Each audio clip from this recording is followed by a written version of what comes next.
And we're back with our 25th installment of 39 Steps. 14 more to go.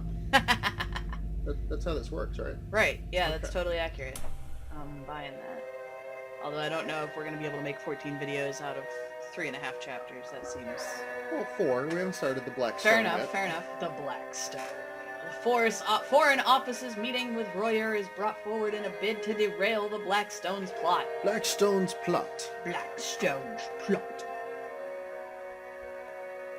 All right. So, here we go. Wait, who was brought in? The Foreign Office. Okay. Sunday, the 14th of June, 1914, Sir Walter's cottage in Artenswell. Also, if you recall, last time the Blackstone went ahead of schedule and killed Carolides. Oh, Carolides is dead? Carolides is dead. So we failed. Yes, we're the worst ever, and we're very bad at our jobs of That could not have getting people killed. Negative repercussions. Accurate. That could start a war of world-reaching proportions. It's true. I don't know what you would call such a war, though. A war that spanned the entire world. A War world... of the worlds! There's only one world. Well, Martians. I believe it would be probably a country war, because it would be every country against each other. I don't know, I like planetary battle. Planetary battle isn't terrible. I could see that. I came down to breakfast next morning after 8 hours of blessed dreamless sleep. Imagine how boring the series would be if we just assumed you all could read. Right? I found Sir Walter decoding a telegram in the midst of muffins and marmalade. And There was a telegram with his muffins and I don't marmalade? know, I don't know. It's like the precursor to a fortune cookie. His fresh rosiness of yesterday seemed a thought tarnished. Oh, I was telling you about this, but I had the story wrong, so I'll just throw it into this episode because it's funny. Somebody was sharing a picture of a fortune, and the fortune said, disregard previous cookie. That's what it actually had said. Ah, that's really funny. Anyway, disregard previous muffin. Ha! I had a busy hour on the telephone after you went to bed. I got my chief to speak to the First Lord and the Secretary for War, Voldemort? and they're bringing Yes. Roy over a day sooner. Now, this wire clinches it. He'll be in London at 5. Odd that the code word for a sous chef d'etat major general should be porker. Wow. He directed me to the hot dishes and went on. I have nothing to say about that. I'm just walking away. I'm speechless. Not that I think it'll do much good. If your friends were clever enough to find out the first arrangement, they're clever enough to discover the change. I would give my head to know where the leak is. We believed there were only 5 men in England who knew about Royer's visit, and you may be certain there were fewer in France, for they manage these things better there. Really? This man is amazing. This is... The Wire. I've heard that show is good. I have heard that. I have heard that from several different sources. Let's watch page 1! I think it's a police drama? I'm I'm not certain. Maybe? Like, police drama, like higher up, like FBI drama or something like that. Yeah, I was thinking it was more like FBI or something Still, it's one of those. Pacific. Roy dines with my chief and then comes to my house where 4 people will see him. Whittaker from the Admiralty, myself, Sir Arthur Drew, and General Winsley. I don't see why we care. Carolides is dead already. Right, but we're still trying to stop the war. It's not gonna happen. I'm a time traveler sent back to let you know that the war happens. More importantly, this is the telegram that he got. Hmm. It is a series of numbers Oh, he was decoding that. because it was encoded. Okay. Regards, this other number. Which isn't, but should be, 8675309. You're the worst backup singer ever. Not true. You're right, it's not true. At my house, he will get a certain document from Whittaker, and after that he will be motored to Portsmouth, where a destroyer will take him to Havre. Or we'll destroy him. which is what a destroyer should be expected to do. Page 3. He will never be left unattended for a moment till he is safe on French soil, at which point we will kill him viciously. The same with Whittaker till he meets Roy. What? That's how he said it. I'm sorry, me too? Roy. That was how he said it. You always just said Roy, and then started the next word. He started the next word with because You'd it's be Roy. You'd be like, Roy will be meeting us at the lobby. Alright, we are done with the muffin story. That is the Man. best we can do. And it's hard to see how there can be any miscarriage. Look Well, closer. puncher. Don't mind admitting that I'm horribly nervous. This murder of Karolides will play the deuce in the chancelleries of Europe. I don't know what to say about playing the deuce in the chancelleries of Europe. I just have to hope it's wild. Fair enough. Honey! I want you all to know that no matter how much I click on this piano, it doesn't do anything, and that upsets me. Honey! Ghosts! I feel like you had to hold back to not reference Honey? other game series that we watched in the Can you past. drive a car? Why, yes. Really? I Well, didn't think you'll of it. be my chauffeur today and wear Hudson's rig. You're about his Sound like size. you were going to make a joke about You have a using the hand third in button. this business and we're taking no risks. There are desperate men against us who Desperate will men. not respect the country retreat of an overworked official.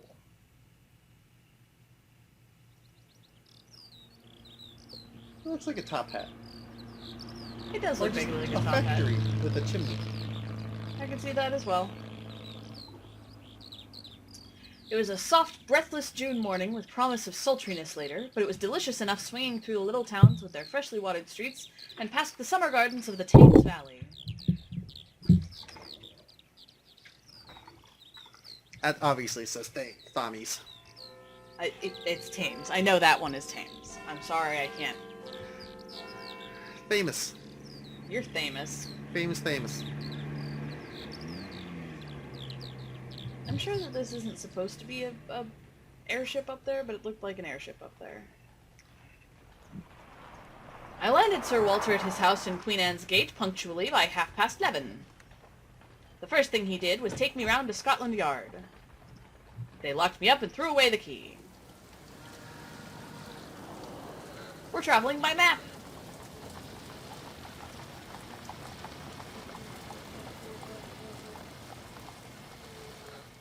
You'd think keys would be enough of a commodity to stop throwing them away.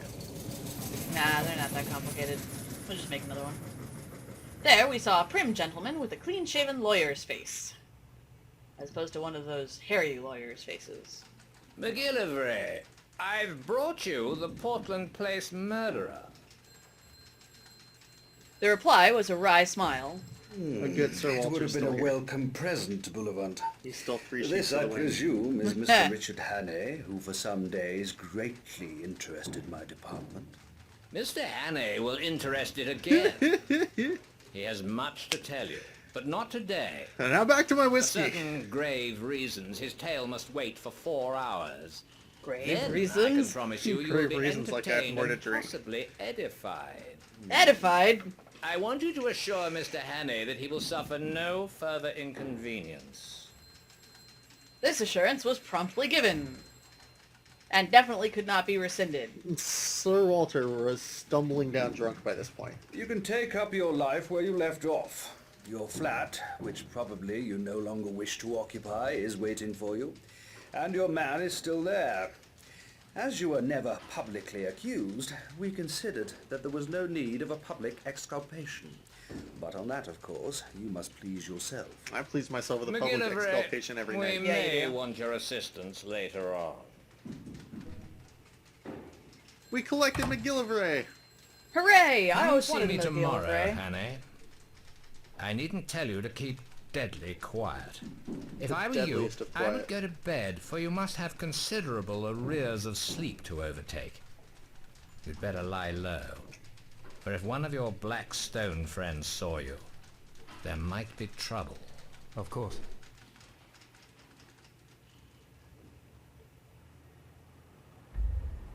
back home. It has been quite an adventure. Well, we did not travel by map. The map dramatically jumped to several other points. We traveled. The FPS just dropped really low. No. There was no circle. There was no traveling. It was just, here's a point, and here is also a point. It was very pleasant to be a free man, able to go where I wanted.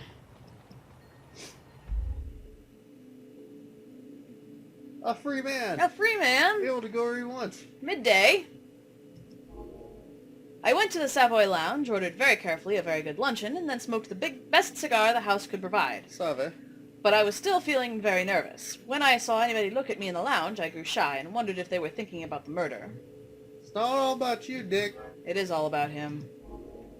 I took a taxi and drove miles away up into North London.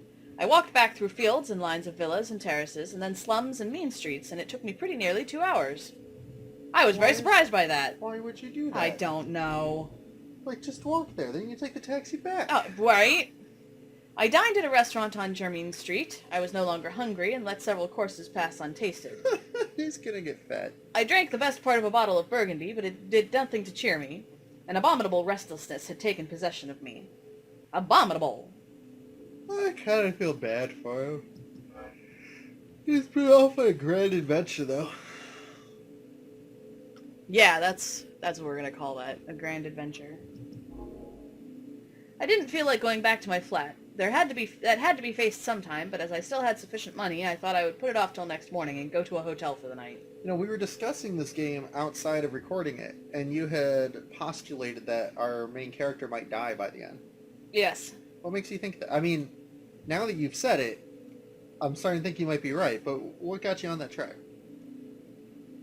Unless, of course, you just know how the original story goes, which I do not. I do not know that. I just feel like that's where this is going. Based on the setting, the plot thus far, the time period it was written in, it seems like he's going to die at the end. Alright.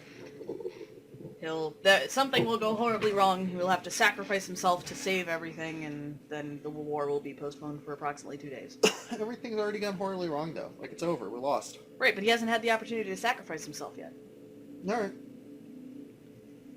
So you're just saying the story calls for it. Yes. Oh, he picks up a free man. A free man! Whoa! I had only been a month under the ban of the law, and it was quite enough for me. Yet I felt curiously at a loose end. I felt that great things, tremendous things, were happening or about to happen, and I, who was the cogwheel of the whole business, was out of it. For reasons totally unknown, here is a picture of a policeman. Sort of. Richard Hanna is an extreme narcissist. He is. That's accurate.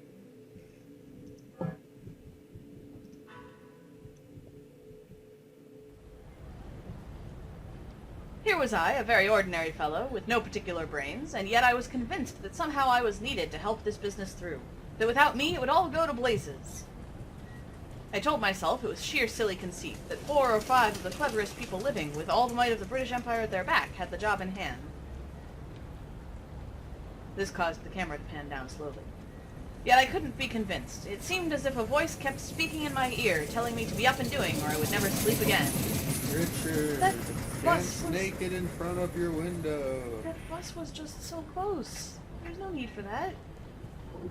What bus? The one that just drove by. The Was it upshot... actually animated? No! Okay. It was just loud. Oh, you meant the sound. Yes. Oh, okay. It was clearly a bus. The upshot was that about 9:30 I made up my mind to go to Queen Anne's Gate. That's an upshot? Sure, why not? Camera panned down some more. Very likely I would not be admitted, but it would ease my conscience to try. The fuck's Queen Anne's Gate? It's a section of London. Why would you not be permitted? Because it's a very ritzy section of London. On my way, I passed a group of young men. Past tuning. Good. They were in evening dress, had been dining somewhere, and were going to a music hall. One of them was Marmaduke Jopley. Oh god, fuck. There's no possible way this could go horribly This wrong. is bad. By God, the murderer! Here, you fellows hold him! That's Hannay, the man who did the Portland Place murder! I wasn't looking for trouble, but my ill temper made me play the fool, and the sight of Marmy's imbecile face was more than I could bear.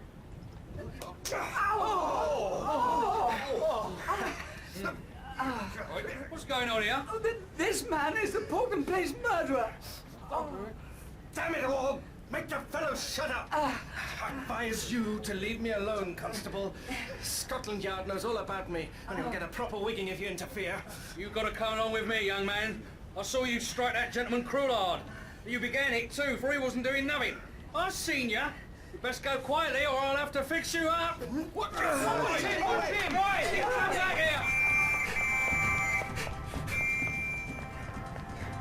I have a very fair turn of speed, and that night I had wings. Contrary to the sound of me running. I think there was music for a second. Yeah, for about a half a second This there. gave him music. It was as he ran past the music hall. Oh. Oh, just kidding. No, there's a soundtrack going on. Dramatic. That's because I'm still running. I have Yeah, not but yet. there's never music. I have not yet spun the mouse, so we're just gonna keep doing this forever. They put music in this game. I don't know if you can call 4 notes music. Well, okay, this is music. There's music. Well, go on. Okay. In a jiffy, I was in Pall Mall and had turned down towards St. James Park. Happily, there were a few people about, and no one tried to stop me. I was staking all on getting to Queen Anne's Gate, because that was obviously a smarter plan than running back to fricking Scotland Yard and being like, this copper's an idiot. You punched Marmaduke for no reason. I punched him because he's an idiot. He deserves it. That's not a legal, allowed reason to not get arrested for punching someone. Sure it is. You just have to be the same social class as them.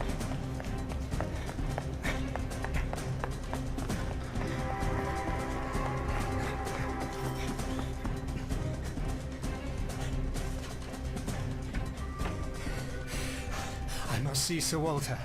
My business is desperately important. The butler was a great man. Without moving a muscle, he held the door open and then shut it behind him. Which is Probably weird. not possible.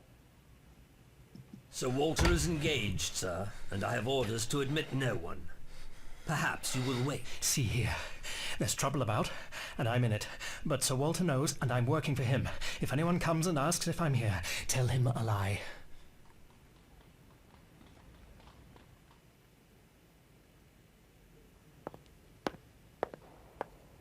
I was seated and told to wait. Room had an overabundance of roses.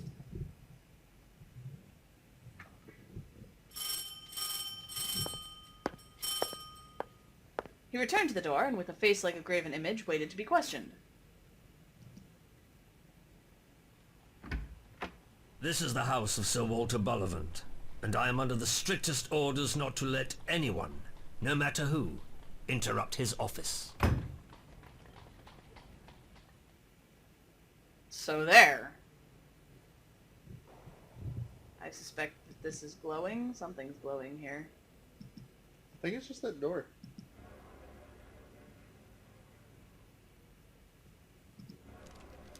It's a newspaper. I hit the wrong button. Okay, there you go. Greek premier assassinated. Horror descended on Whitehall last night after Greek Prime Minister Konstantin Karalaides was shot dead in London. The murder took place around 7 p.m. in a private apartment on Horse Guards where the Greek premier was staying at the invitation of the Foreign Office. Although the area around St. James Park was busy at the time, Scotland Yard has related no details of the suspect and the assassin remains at large. Karalaides was alone at the time of the shooting, and no direct witnesses to the act have been established. Police and security agents have yet to confirm whether the shooter was located in the room or fired from an adjacent building. Questions are already being raised about the security arrangements for the visit. Sir Humphrey Bullingstone, the RH member for Harrow, declared that it is a great disgrace to the fine name of Her Majesty's government that a serving head of state can be murdered in cold blood in such close proximity to the King's residence. Armed security at Buckingham Palace and Downing Street has been increased as a precaution. Karalaides' visit was thought to concern his recent call for a major international conference to settle the ongoing territorial claims that continue to beset the Balkans. The visit may also have included discussion about potential British assistance to secure Greek claims over various Ottoman islands in the Aegean, although War Minister Drew has repeatedly insisted that Her Majesty's government does not intend to send the Mediterranean fleet to intervene. Motivations for the assassination were unclear, and Karalaides is known to have had numerous enemies. Ottoman influences are a likely candidate, although relations between Karolides and the Porte were relatively cordial compared to his predecessors. Berlin's efforts to form an alliance with Bulgaria and its long-standing relationship with the Ottomans have led to a tense relationship between Berlin and Athens. German Foreign Minister Schulte recently described Karolides as a millstone round the necks of the Greeks. The German theory has supporters within Parliament. Sir Humphrey has already suggested that we will most likely find the hand of the Kaiser somewhere near the trigger of the gun. Sir Walter Bullivant, permanent secretary at the Foreign Office, reacted with shock and fury to the events of last night, and told this newspaper that this is an appalling act of political murder within the very heart of our government, and we will leave no stone unturned to catch those responsible. Sir Walter also extolled the influence of Karolides as a steady rock in the volatile world of Balkan politics. The tireless work of Constantine Karolides in search of peaceful solutions to the Eastern question has been without compare in recent years, explained Sir Walter. We must ensure to continue the spirit of his work. Privately, however, the Foreign Office is thought to be deeply concerned that in the absence of Karolides, the situation in the region will deteriorate yet further. The fate of the international conference that Karolides had called for is also unknown, although in the absence of a respected strongman, it appears unlikely that such an affair will go ahead in the immediate future. Too long didn't read. German's starting shit, probably. But we don't know that. We didn't really call them names, technically. In case anyone asked.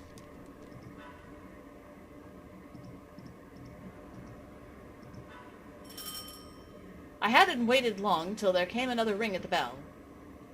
The butler made no bones about admitting this new visitor. I recognized the First Sea Lord, the man, they say, that made the new British Navy. He passed my alcove and was ushered into a room at the back of the hall. As the door opened, I could hear the sound of low voices. It shut, and I was left alone again. I collected Lord Aloha! I'm planning to keep him in my pocket. That's where he goes. For 20 minutes, I sat there, wondering what I was to do next. Then the door of the back room opened, and the First Sea Lord came out. He walked past me, and in passing, he glanced in my direction, and for a second, we looked each other in the face. I had never seen the great man before, and he had never seen me. But in that fraction of time, something sprang into his eyes, and that something was recognition. You can't mistake it. It's a flicker, a spark of light, a minute shade of difference, which means one thing and one thing only.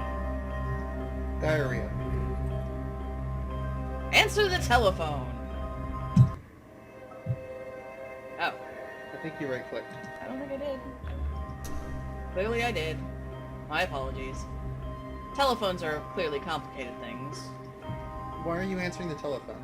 I appear to be using the telephone. Oh, I thought it said answer the telephone. I said answer the telephone. Lord Aloha's residence. How may I help you? Is his lordship at home? His lordship returned half an hour ago, Uh-oh. and has gone to bed. He's not very well tonight. Will you leave him a message, sir? I knew it.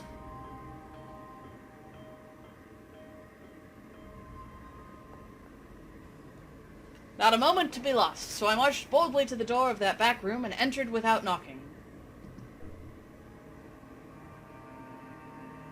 Cards, cards, cards, cards, cards. New event, the 39 steps. Dun dun dun. Alright, I got MacGillivray. The clean-shaven commissioner of London's Scotland Yard is incisive and unquestionably efficient. He knows Sir Walter Bullivant from the club they frequent and is a scholar, spending his spare time perusing books. Despite his high-profile job, the toil has not aged him. The telephone! Science once again has triumphed, and telephones have spread across Great Britain from very humble beginnings in the late 1870s, then with only 8 subscribers. Friend can now talk freely to friend, but enemies can also communicate just as easily, leading to unspeakable dangers. Lord Aloha. Aloha, the First Lord of the Admiralty, is the driving force behind the Royal Navy. He has a reputation for saying little and losing his temper often, making him a popular, quotable figure in the press, with a distinctive look that makes him instantly recognizable. Why do you suppose there's 2 gaps here? Oh, because we just saw a fake Lord Aloha and he hasn't actually entered the story yet. Oh, yeah, okay. But Makes yeah, sense. it is dumb of them to do it that way. Yep. I mean, you obviously missed some stuff and you're terrible at this game. Right, yes, for sure. Well, we'll see what I missed when we come back. Yay! Yay!